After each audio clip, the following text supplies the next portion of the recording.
আসসালামু আলাইকুম। বিরিয়ানি পছন্দ করে না এমন মানুষ খুঁজে পাওয়া মুশকিল। আর কাচ্চি হলেই তো কথাই নেই। কাচ্চি তৈরি করা হয় সচরাচর মাটন দিয়ে। তবে আজকে আমি শেয়ার করব বিফ কাচ্চি রেসিপি। এর জন্য একটা ব্লেন্ডারে জার নিয়েছি। এর মধ্যে ৭-৮ টা দিয়েছি কাঠবাদাম, অল্প একটু জয়ত্রী, একটু জয়ফল আর ৮-১০ টা দিয়েছি কিশমিশ, ১/২ চা চামচ জিরা দিয়েছি। অল্প একটু পানি দিয়ে এটা পেস্ট করে নিব। এখানে আমি গরুর মাংস নিয়েছি ৭ পিস একটু বড় করে কাটা। আর 1/4 কাপের মতো পেঁয়াজ কুচি দিয়েছি, 1/2 টেবিল চামচ দিয়েছি আদা বাটা, 1/2 টেবিল চামচ রসুন বাটা, 1/2 টেবিল চামচ দিয়েছি টক দই। আর যে পেস্টটা করেছিলাম সেটা দিয়ে দিচ্ছি। ১ টেবিল চামচ টমেটো সস দিয়েছি, 1/2 চা চামচ দিয়েছি হলুদের গুঁড়া, 1/2 টেবিল চামচ লাল মরিচের গুঁড়া, 1/2 টেবিল চামচ ধনিয়ার গুঁড়া, কাচ্চি রাঁধুনি মসলাটা দিয়েছি ১ টেবিল চামচ পরিমাণ। লবণ দিয়েছি স্বাদ মতো। এখন সবগুলোকে একসাথে খুব ভালোভাবে মাখিয়ে মেরিনেট করে রাখছি।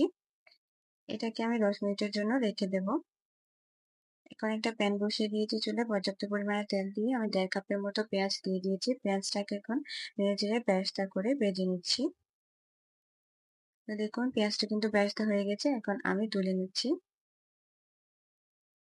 এই একই তেলে আমি মাখিয়ে রাখা মাংসটা দিয়ে দিচ্ছি আর বাটিটা ধুয়ে অল্প একটু পানি দিয়ে দিচ্ছি।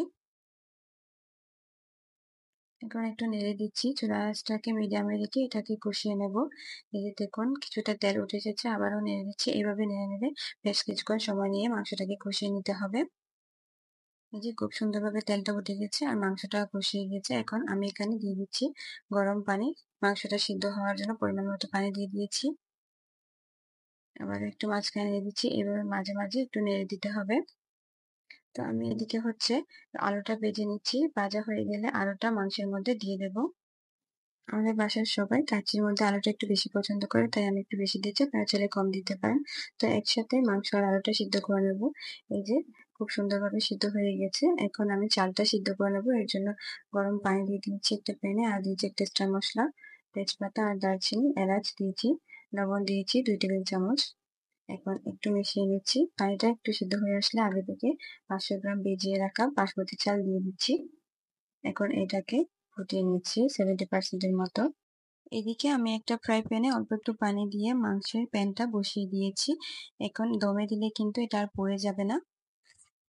আগে যে বেরেস্তাগুলো ভেজে রেখেছিলাম তার থেকে অর্ধেক পরিমাণ নিয়ে ১ চা চামচ চিনি দিয়ে ভালোভাবে গুঁড়ো করে নিচ্ছি। এখন এই বেরেস্তাগুলো মাংসের মধ্যে দিয়ে একটু নেড়ে দিচ্ছি। আর দিয়ে দেব ১ চা চামচ ঘি। এখন ১ লেয়ার ভাত আমি উপরে দিয়ে দিচ্ছি। ১ লেয়ার দেওয়া হয়ে গেছে। এখন উপরে কিছুটা বেরেস্তা, কিশমিশ আর আলু বোখরা দিয়ে দেব। আগে থেকে ১ কাপ পরিমাণ দুধ আমি জাফরান দিয়ে ভিজিয়ে রেখেছিলাম তার থেকে অর্ধেক পরিমাণ দিয়ে দিয়েছি। আর দিয়েছি ঘি আর দিচ্ছি গোলাপ জল। আপনারা চাইলে কেওড়া জলও দিতে পারেন। এখন আরেক লেয়ার ভাতটা দিয়ে দিচ্ছি। তো সবগুলো ভাত উপরে দেওয়া হয়ে গিয়েছে। এখন আবারও সেম ভাবে সাজিয়ে দিচ্ছি বেরেস্তা আর কিশমিশ আলু বোখরা দিয়ে। আর দিব এখানে চাল সিদ্ধ করা পানি 1/2 কাপ। আর দিয়ে দিচ্ছি ফুড কালার। এখানে অরেঞ্জ ফুড কালারটা দিয়েছি। তো ঘি দিয়ে দিচ্ছি। এখন উপরে এভাবে পলিথিন দিয়ে ঢেকে আমি ঢাকনাটা দিয়ে দিচ্ছি। আপনারা চাইলে ফয়েল পেপার দিতে পারেন। তো ১৫ মিনিট পর দেখুন এটা কত সুন্দরভাবে ফুটে গিয়েছে। আমি আপনাদের একটু নেড়ে দেখাচ্ছি। দেখুন কতটা সুন্দর লাগছে দেখতে। আলুটাও কিন্তু খুব সুন্দরভাবে সিদ্ধ হয়ে গেছে। এখন আমি সার্ভিং ডিশে নিয়ে নিচ্ছি। তো এভাবে খুব সহজে কিন্তু বিফ কাচ্চিটা রান্না করে ফেলতে পারবেন। এটা ইফতারের টেবিলে রাখলে যেমন আকর্ষণীয় দেখাবে, তেমনি সবাই কিন্তু খুব পছন্দ করবে। ট্রাই করে দেখবেন। আমার রেসিপিগুলো ভালো লাগলে আরো নতুন নতুন রেসিপি পেতে ফলো দিয়ে পাশে থাকবেন।